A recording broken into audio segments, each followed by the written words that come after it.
Ya. Nah, perlu diketahui pada anak-anak supaya kita tidak terlambat penanganan anak-anak ini, karena seringkali yang risikonya adalah ketika terlambat mengetahui, maka bisa saja datang ke rumah sakit dalam kondisi koma yang disebut sebagai koma ketoasidosis diabetikum (KAD).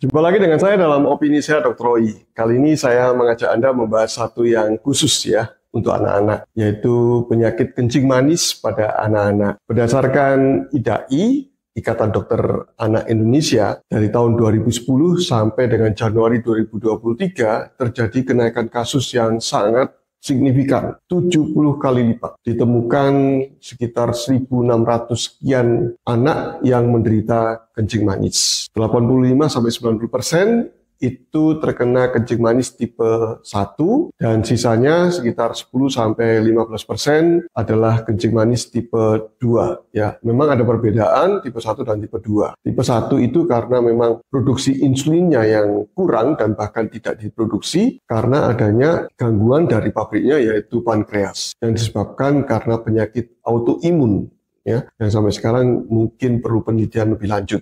Ya. Kemudian yang tipe 2 disebabkan karena pola hidup yang kurang sehat ya, dan ada perbedaan signifikan antara anak yang terkena tipe 1 dan tipe 2 ini. Pada tipe 1 itu ciri khasnya adalah tidak pernah mengalami obesitas. Sedangkan pada tipe 2 seringkali didahului dengan obesitas ya. Karena tipe 2 ini berhubungan dengan pola hidup dan pola makan yang keliru sebenarnya pada anak-anak. Nah, sekali lagi pada tipe 1 itu pada saat lahir itu normal, tapi pada beberapa tahun kemudian terjadilah gangguan dari sel-sel di pankreasnya untuk memproduksi insulin, sehingga insulinnya produksinya sangat rendah atau bahkan tidak terproduksi. Ya. Karena itu pada tipe 1 itu dibutuhkan terapinya dibutuhkan suntikan insulin, bahkan suntikan ini diperlukan sampai seumur hidup jadinya. Harus ada kontrol untuk menangani berapa dosis insulinnya nantinya. Ya. Nah, perlu diketahui pada anak-anak supaya kita tidak terlambat penanganan anak-anak ini, karena seringkali yang risikonya adalah ketika terlambat mengetahui, maka bisa saja datang ke rumah sakit dalam kondisi koma, yang disebut sebagai koma ketoasidosis diabetikum (KAD).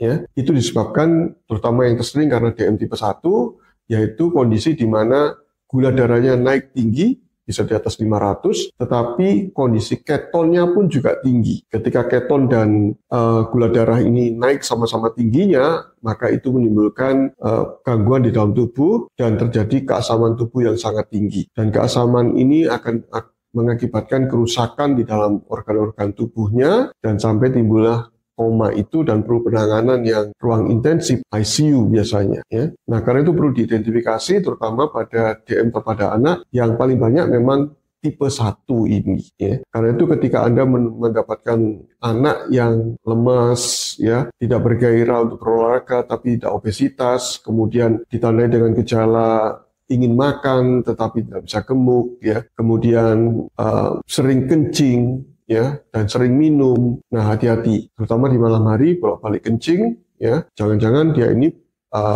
menderita kencing manis. Karena itu perlu langkah pertama bawalah ke dokter atau fasilitas kesehatan untuk dilakukan pengecekan laboratorium, terutama gula darahnya. Bila gula darahnya tinggi, maka dipastikan bahwa anak ini menderita kencing manis dan harus mendapatkan pengobatan insulin, dan tata laksananya adalah sesuai dengan temuan dokter tersebut. Berapa dosisnya, dan itu memang perlu diatur dalam kontrol gula darahnya. Ya. Berbeda dengan tipe 1, tipe 2 adalah dengan cara perubahan pola hidup. Dan ini juga tidak mudah ketika anak terbiasa makan, sering makan, ya, terutama makan yang manis-manis, ya. Kemudian kita harus melakukan diet pada anak-anak. Ini juga tidak mudah, ya, karena anak-anak tentu saja senang sekali sudah terbiasa dengan yang manis-manis. Ketika dihentikan yang manis itu tentu saja menjadi craving ya, sakau anaknya jadinya ya. Nah, karena itu perlu penanganan gizi yang baik. Anda harus konsultasi gizi bagaimana cara mengatasinya. Tentu saja dengan pola ini adalah yang terbanyak adalah diharapkan konsumsi sumber hewaninya menjadi lebih banyak dibandingkan sumber karbohidratnya, karena semua karbohidrat akan diubah menjadi gula di dalam tubuhnya dan obesitasnya juga makin bertambah jadinya, dan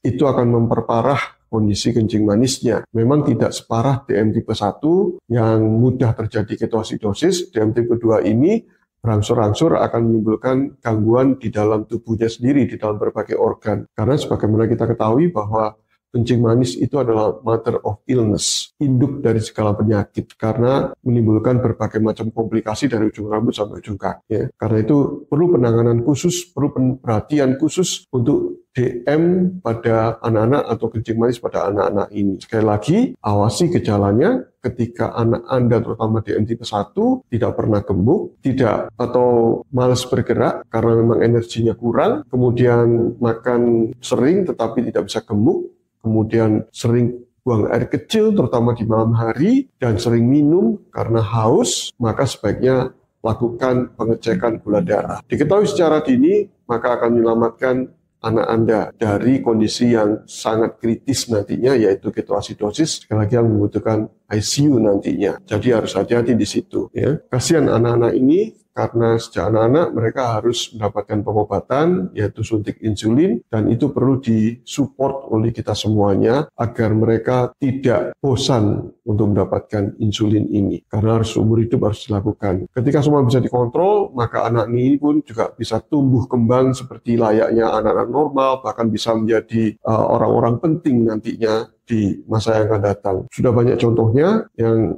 DM tipe 1 yang bisa menjadi orang-orang yang bermanfaat bagi bangsa dan negara ini. Ya. Jadi tetap ada solusi di situ asal dapat diketahui secara dini baik DM tipe 1 maupun DM tipe 2. Cermati anak Anda, apakah anak Anda ada gejala-gejala mengarah kepada penyakit kencing manis. Diketahui secara dini, maka penanganan menjadi lebih baik untuk mencegah segala komplikasi dari kencing manisnya. Semoga informasi ini bermanfaat bagi Anda, dan bila bermanfaat bisa bagikan kepada yang lainnya sehingga banyak orang-orang yang bisa terselamatkan atau anak-anak yang terselamatkan dari dampak penyakit kencing manis yang memang silent killer ini dan mother of illness. Terima kasih sudah menyaksikannya. Salam sehat dan saya Dr. Oi. Stay healthy. Salam sehat ya untuk anak-anak.